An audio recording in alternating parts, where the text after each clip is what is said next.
Physics में electromagnetic induction lesson जो हमारा चल रहा है, इसमें हम लोग न्यूमेरिकल्स लगा रहे हैं विद्युत चुंबकीय प्रेरण लेसन के। तो उसमें 18 न्यूमेरिकल हम लोग अब तक लगा चुके हैं। 19 न्यूमेरिकल और उसके बाद के अब हम लोग सॉल्व करेंगे।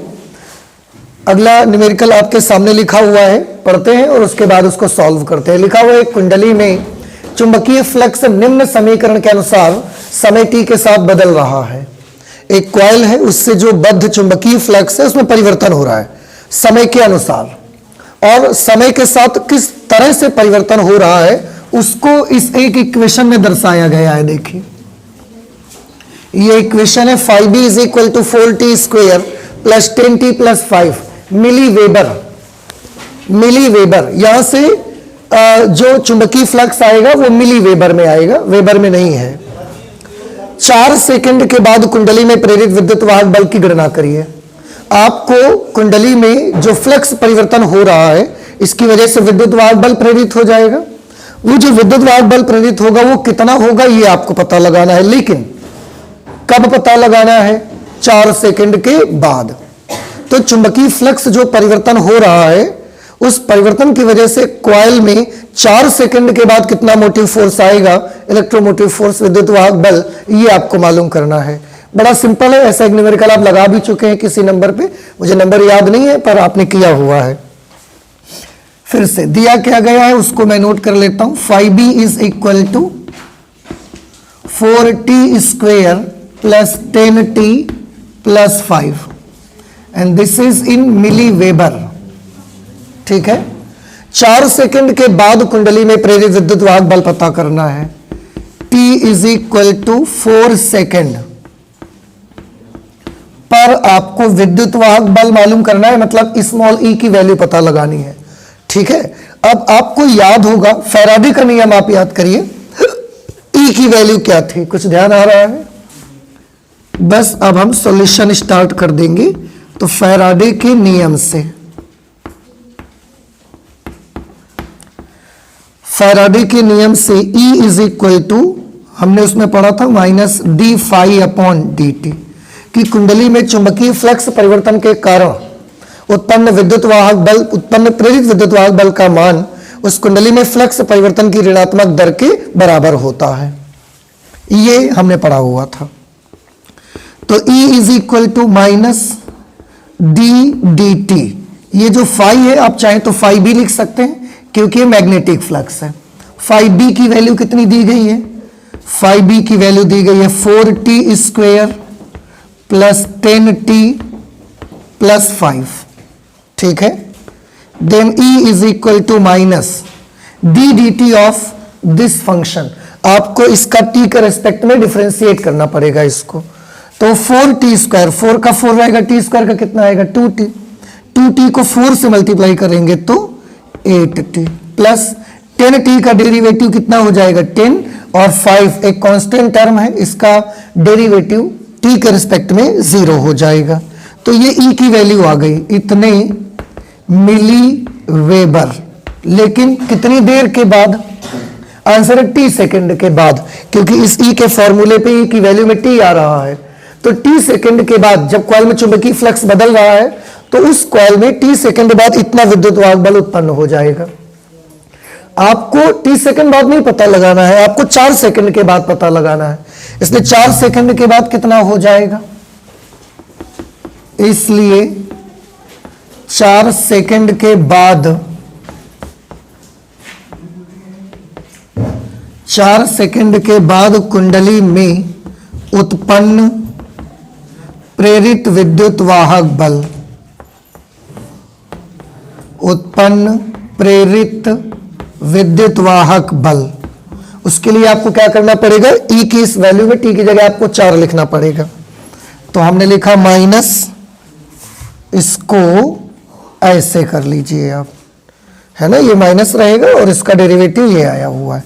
ठीक है, ये माइनस लगाया, 8 इंटू टी की जगह पर 4 प्लस 10, इस तरह से E की वैल्यू आएगी माइनस 8 4 32 प्लस 10 42, और ये आएगा मिली वेबर,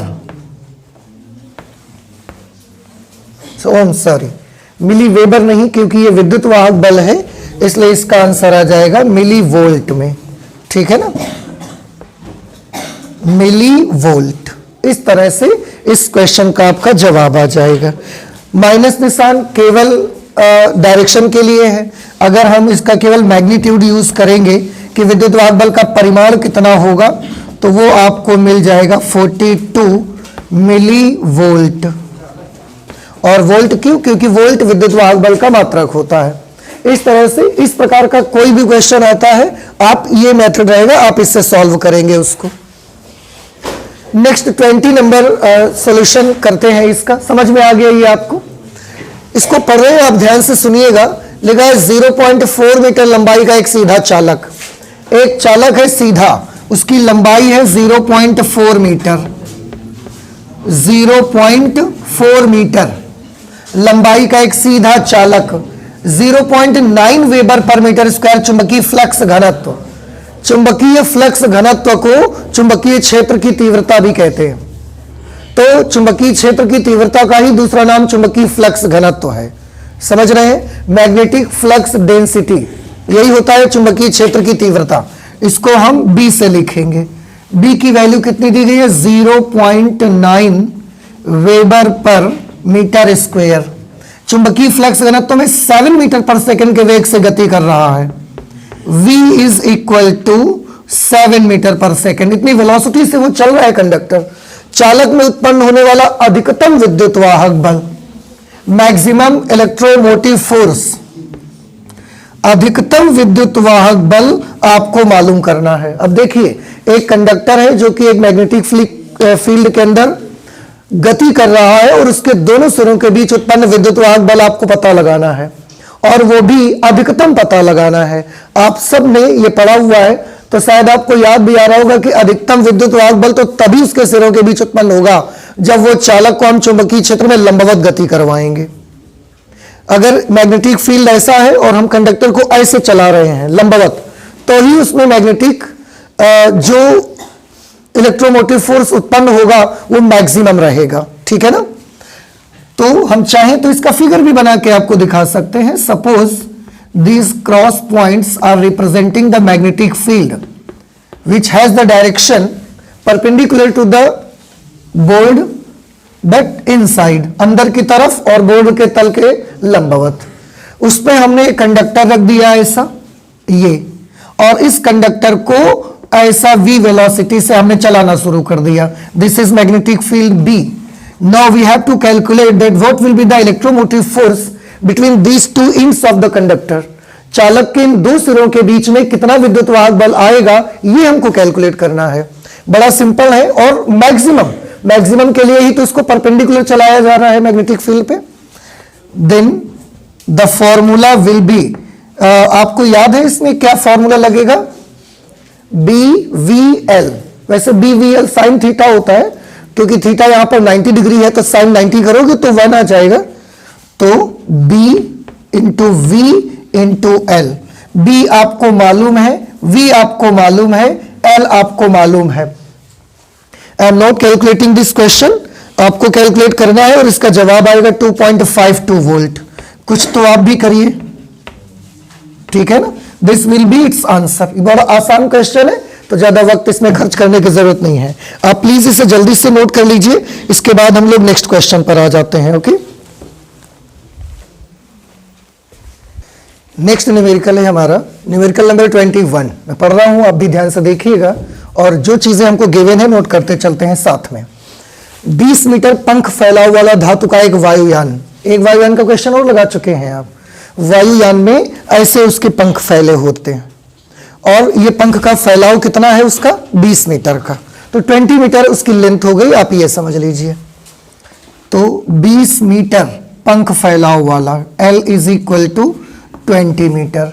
धातु का एक वायुयान है, मेटल का बना हुआ है, दक्षिण दिशा में 250 मीटर पर सेकंड के वेग से पृथ्वी की सतह के समांतर उड़ रहा है। आप यूं समझ लीजिए कि जैसे ये 20 मीटर का उसका पंख फैलाव है, दक्षिण दिशा में उड़ रहा है। फिलहाल आप जिस तरफ बैठे हुए हैं अपना फेस करके, वो दक्षिण दिशा में ही आप बैठे हुए हैं।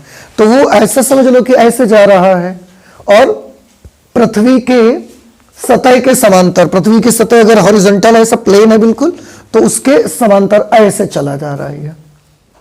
समझ रहे हैं ना? कुल मिला के हम यूं कह सकते हैं कि क्षैतिजता उड़ रहा है वो। तो पंखे का फैलाव कितना है? 20 मीटर। कितने वेग से चल रहा है? 250 मीटर पर सेकंड की वेलोसिटी से चल रहा है। ठीक है। पृथ्वी के चुंबकीय क्षेत्र का ऊर्ध्व घटक, ऊर्ध्व घटक या तो ये नीचे से ऊपर की तरफ होगा या ऊपर से नीचे की तरफ होगा। ऊर्ध्व घटक को हम V से भी रिप्रेजेंट कर सकते हैं, कैपिटल V, या हम चाहें तो BV से रिप्रेजेंट कर सकते हैं, vertical component of earth's magnetic field. ये वैल्यू हमको दी गई है 3.5 into 10 to the power -5 weber per metre square. आगे लिखा है वायुयान के पंखों की नोकों के बीच प्रेरित विद्युत वाहक बल की गणना करिए। वायुयान के पंखों की नोकों के बीच कितना इलेक्ट्रोमोटिव फोर्स आएगा, this you will have to calculate. ठीक है, तो बड़ा सिंपल है। ये एक कंडक्टर है जो कि दक्षिण दिशा में ऐसे जा रहा है। ये पृथ्वी के चुंबकीय क्षेत्र की कौन सी बल रेखाओं को काटता हुआ चल रहा होगा? ऊर्ध्वाधर बल रेखाओं को, क्षैतिज बल रेखाओं को? ऊर्ध्वाधर बल रेखाओं को। तो अगर ये बल रेखाओं को काटता हुआ चल रहा है तो जरूर इसके दोनों सिरों के बीच एक विद्युत वाहक बल प्रेरित हो जाएगा।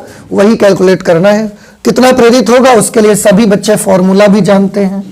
E is equal to B into V into L।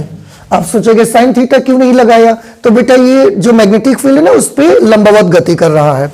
Magnetic field अगर ऊर्ध्वाधर नीचे की तरफ है तो उस पर ऐसे चल रहा है, बिल्कुल परपेंडिकुलर चल रहा है ना, तो थीटा अगर लगाओगे भी तो कितना आएगा? 90 डिग्री आएगा। अब अगर हम BV sine theta, BVL sine theta करते भी हैं तो थीटा की जगह 90 लिखेंगे। साइन 90 का मान कितना होता है? 1। तो उसको 1 आना ही आना है। और बस इस पे आपको वैल्यू लिखनी है। आपको B के बारे में मालूम है, आपको V के बारे में मालूम है, आपको L के बारे में मालूम है। सारे के सारे SI यूनिट्स में है। यूनिट में कन्वर्ट भी नहीं करना आपको, किसी को किसी दूसरे यूनिट में रखना है, मल्टीप्लाई करना है, सोल्यूशन करना है। इसको भी मैं नहीं कर रहा हूं, छोटे मोटे सोल्यूशन से 18 क्वेश्चन के हमने किए हैं। कुछ आप भी करके देख लीजिए, आंसर आपका आ जाएगा। आंसर मैं बता दूंगा कितना आएगा इसका। आंसर इसका आएगा 0.175 volt. 0.175 volt, this will be the answer. कोई ज्यादा कठिनाई नहीं है, आप बिल्कुल डरे नहीं, घबराए नहीं। वैल्यू लिखेंगे, सॉल्व करेंगे, ये आंसर आपको मिल ही जाएगा। ठीक है ना? ओके, चलते हैं नेक्स्ट 22 नंबर न्यूमेरिकल पे आ जाते हैं अब हम लोग। 22 नंबर न्यूमेरिकल पे लिखा हुआ है, मैं पढ़ रहा हूं, आप भी गौर से सुनिएगा। एक प्रेरण कुंडली में 0.2 सेकंड में एक इंडक्टर कॉइल है। उस इंडक्टर कॉइल में 0.2 सेकंड लगते हैं। किस काम में? 0.2 सेकंड में करंट 0 से बढ़कर 5 एम्पियर हो जाती है। मतलब पहले 0 थी और 0.2 सेकंड के अंदर ही बढ़कर कितनी हो जाती है? 5 एम्पियर, जिससे 20 वोल्ट का विद्युत वाहक बल उसमें प्रेरित हो जाता है। ऑब्वियस ही चीज है, फ्लक्स में चेंज हो रहा है, करंट बदल रही है, फ्लक्स में चेंज हो रहा है। And change in flux create electromotive force in the coil. तो उसमें 20 वोल्ट का विद्युत वाहक बल उत्पन्न हो जाता है। कुंडली में स्वप्रेरण गुणांक की गणना कीजिए। बहुत इजी क्वेश्चन है, मैं सारे सिंबल्स आपको बता देता हूं। देखिए 0.2 सेकंड में delta t is equal to 0.2 second, शून्य से बढ़कर 5 एम्पियर हो जाती है। तो करंट में परिवर्तन कितने का हो रहा है बता सकते हैं? पहले 0 थी, बाद में 5 एम्पियर हो गई, कितना बदलाव आ गया? 5 एम्पियर। बढ़ रही है कि घट रही है? बढ़ रही है। It means this will be positive 5 ampere. 20 volt का प्रेरित विद्युत वाहक बल उत्पन्न होता है। E is equal to 20 volt. कुंडली का स्वप्रेरण गुणांक ज्ञात करिए। You have to find out the value of L। L is what? Self induction, self inductance इसको कहते हैं। अंग्रेजी में आप कोएफिशिएंट्स ऑफ सेल्फ इंडक्शन भी बोल सकते हैं, सेल्फ इंडक्टेंस भी कह सकते हैं। हिंदी में स्वप्रेरण गुणांक भी बोला जाता है, स्वप्रेरकत्व भी आप कह सकते हैं। खैर, तो है कोई फॉर्मूला जो ये सब निकलवा सके? L का मान आपको बड़ा इजी फॉर्मूला है L के लिए। चलिए E का फॉर्मूला क्या होता है? E का फॉर्मूला होता है -L delta I upon delta T।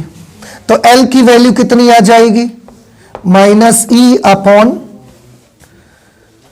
Delta I upon delta T, ऐसे देखो ना, ये इसके साथ गुणा में ये पूरा का पूरा इधर आके भाग में आ जाएगा, ठीक है। और आप एल निकाल रहे हो, उसको डायरेक्शन से कोई मतलब नहीं है, तो आप चाहे तो माइनस निशान हटा दीजिए, कोई फर्क नहीं पड़ता हमको। यहाँ हम मैग्नीट्यूड केवल यूज कर लेंगे।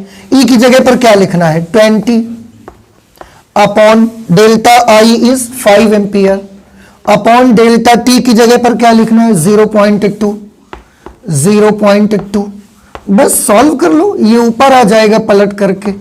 तो 20 इंटू 0.2 अपॉन 5, 5 से इसको काटेंगे 4 बार में, और एल की वैल्यू आ जाएगी 0.8, और इसका यूनिट क्या होता है, हेनरी।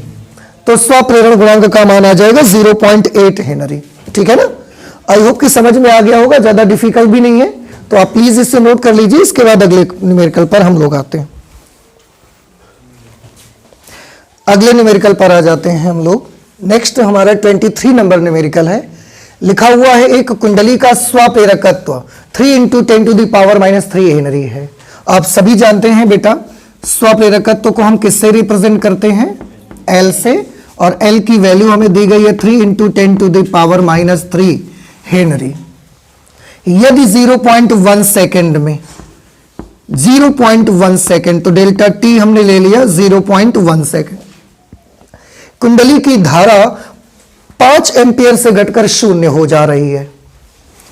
तो पहले 5 एम्पियर थी, बाद में 0 हो गई, कितने का परिवर्तन आया, आंसर है 5 एम्पियर का। 5 से 0 हो गई तो 5 का तो परिवर्तन आ गया ना आपका, ठीक। ये परिवर्तन जब आया तो उसमें करंट घट रही है कि बढ़ रही है, घट रही है, 5 से 0 हो रही है, इसलिए ये परिवर्तन को कैसा लिखना है, नेगेटिव साइन के साथ, ठीक है ना। 0 हो जाए तो कुंडली में उत्पन्न स्वप्रेरित विद्युत वाहक बल की गणना करिए। कुंडली में उत्पन्न स्वप्रेरित विद्युत वाहक बल यानी कि ई की गणना आपको करनी है, बस इतना सा क्वेश्चन है। बड़े इजी न्यूमेरिकल्स है, देखिए ये वाले सब, और सारे के सारे न्यूमेरिकल्स यूपी बोर्ड एग्जामिनेशन में आए हुए हैं, ठीक है। तो इसमें कौन सा फॉर्मूला लगाना पसंद करेंगे आप, E is equal to -L into delta I upon delta t. आप L की वैल्यू जानते हैं, आप डेल्टा I का मान जानते हैं, आप डेल्टा T की वैल्यू जानते हैं, आप रखेंगे, कैलकुलेट कर लेंगे, ये आपको स्वयं से कर लेना है, डू योर सेल्फ, ठीक है। आंसर मैं बताऊंगा इसका आपको, आंसर आ रहा है 0.15 वोल्ट,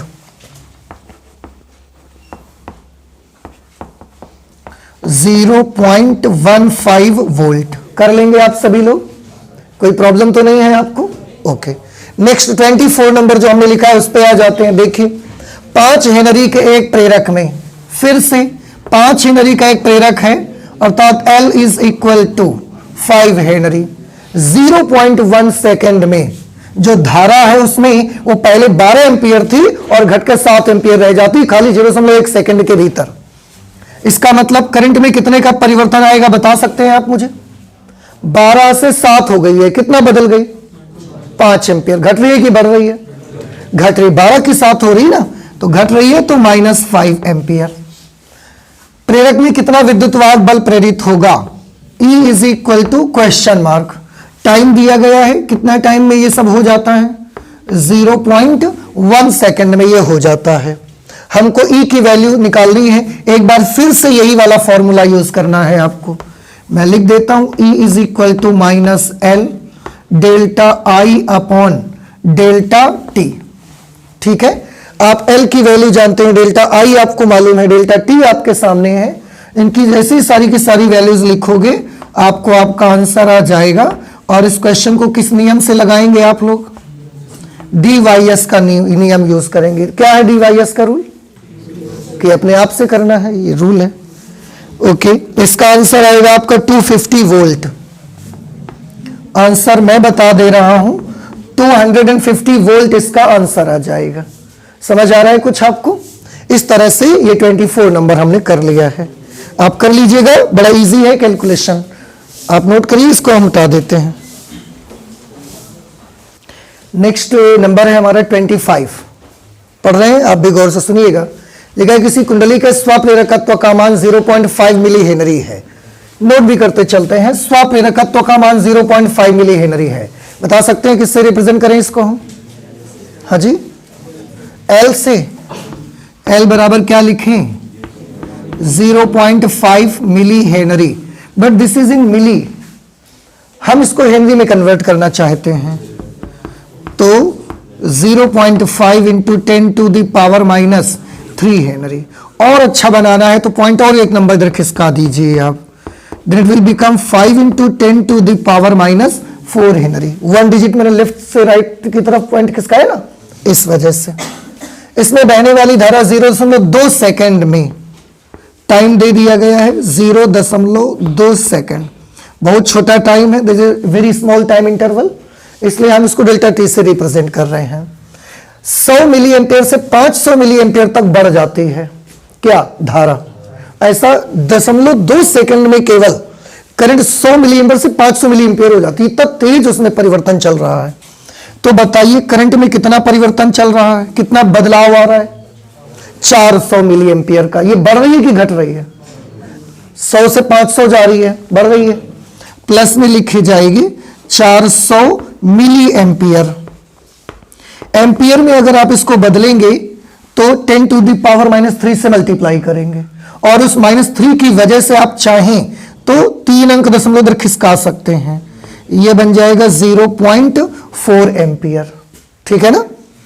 अच्छा, इस स्थिति में कुंडली के सिरों के बीच उत्पन्न प्रेरित विभवांतर परिकलित कीजिए। मतलब अगर कॉइल के साथ इतना तेजी से करंट में बदलाव चल रहा है तो उस स्थिति में आपको विद्युत वाहक बल का कैलकुलेशन करना है। E is equal to question mark, ये आपको कैलकुलेट करना है। ठीक है ना? चलिए, है कोई फॉर्मूला आपके पास E को कैलकुलेट करने के लिए जिसमें ये सारी चीजें आ जाएं?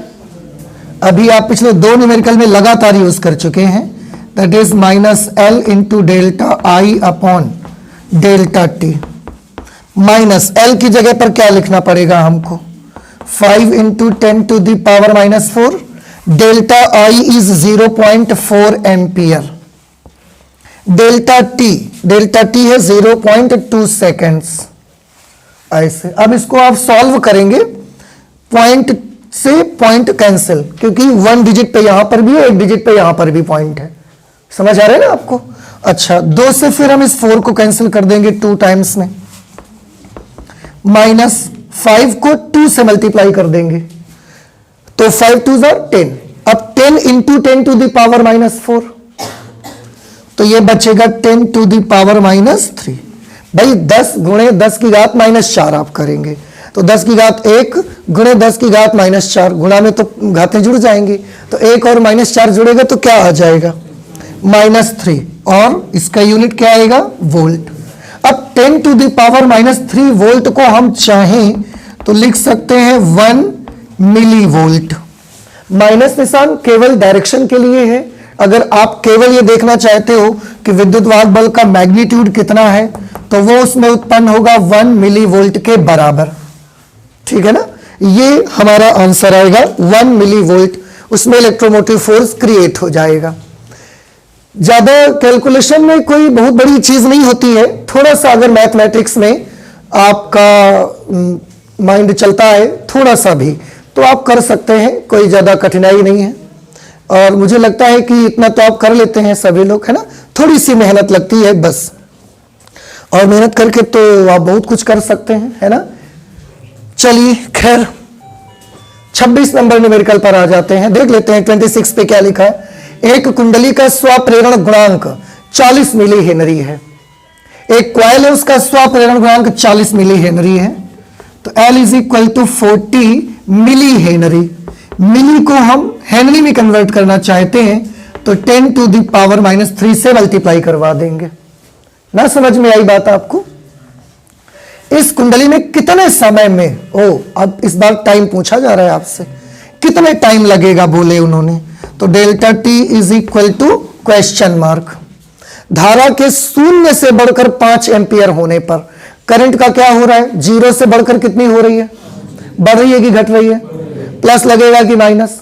प्लस लगेगा। बदलाव कितने का आ रहा है? 5 एम्पियर का। इसलिए डेल्टा आई को मैं क्या लिख सकता हूं? Delta I is equal to 5 ampere. I stands for current, but delta I stands for change in current. Delta I किसको रिप्रेजेंट करेगी? धारा में परिवर्तन को प्रदर्शित करेगी, ठीक है ना? ओके। 5 एम्पियर होने पर प्रेरित विद्युत वाहक बल 40 वोल्ट हो जाता है। विद्युत वाहक बल कितना हो जाता है? 40 वोल्ट हो जाता है। E is equal to 40 volt. अब ऐसा कोई फॉर्मूला इसमें सारी चीजें आ जाए, फिर हम कैलकुलेट करके डेल्टा टी निकाल लें। Do you have any formula? बताइए कौन सा? अरे लिखा हुआ है, ठीक है ना? चलिए आप एक काम कर लें। देखिए टाइम कैलकुलेट करना है और टाइम को प्लस माइनस से कोई मतलब नहीं होता।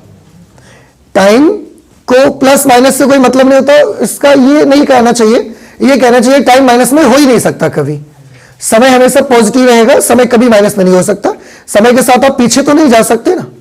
अभी आज सुबह के 8 बज गए हैं, आप सुबह के 7 बजे जा सकते हैं? आज वाली सुबह के अब नहीं जा सकते, पॉसिबल ही नहीं है, ठीक है ना? तो समय को माइनस से कोई मतलब नहीं है, इसलिए जब हम फॉर्मूला यूज करेंगे ना तो उसमें माइनस साइन यूज नहीं करेंगे हम। समझ आ रहा है ना आपको?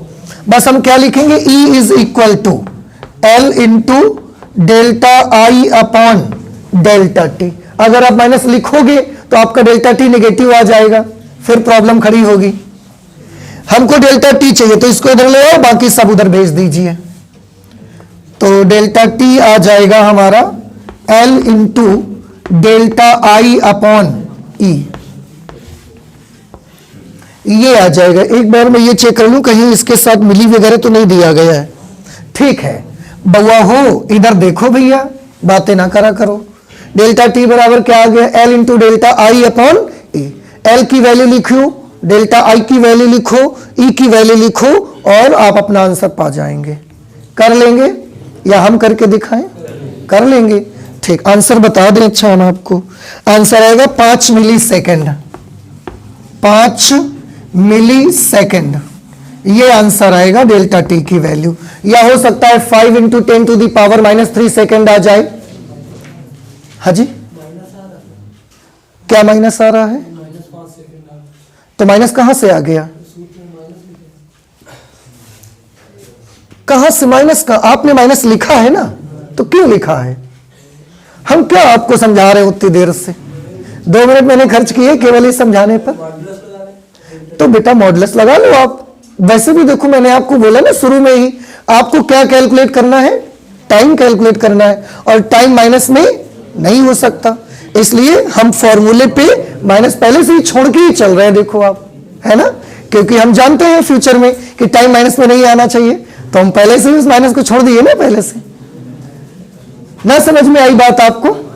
तो ये 5 मिली सेकेंड आंसर आ जाएगा। या तो हो सकता है अगर आपने कैलकुलेट कर लिया होगा अब तक, तो 5 into 10 to the power minus, कोई प्रॉब्लम नहीं है। 10 टू दी पावर -3 सेकेंड का क्या होता है? 1 मिली सेकेंड होता है। तो ठीक है, वो भी सही है आपका जवाब। अब बताएं ये आपको समझ आ रहा है कि नहीं आ रहा है? बस एक दिन का काम इसमें और करेंगे हम लोग इलेक्ट्रोमैग्नेटिक इंडक्शन में, और उसके बाद सीधे हम लोग आ जाएंगे कौन सा लेशन है इसके बाद? अल्टरनेटिंग करंट, प्रत्यावर्ती धारा।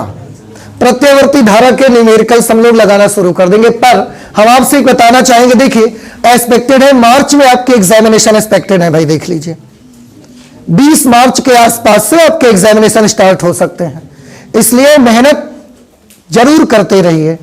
इस लालच में मत रहिए कि 2021 में बिना एग्जाम के स्टूडेंट्स पास किए गए थे, तो इस बार भी आपके साथ ऐसा हो जाएगा। आप इस लालच में मत रहिए, आप तैयारी करिए, समझ रहे हैं? और मेहनत करके ही आप कुछ आगे कर सकते हैं, क्योंकि मैं हमेशा बोलता रहता हूं ना आपसे कि मेहनत वो सिक्का है, मेहनत वो सिक्का है जिससे दुनिया की हर चीज खरीदी जा सकती है। समझ रहे हैं ना?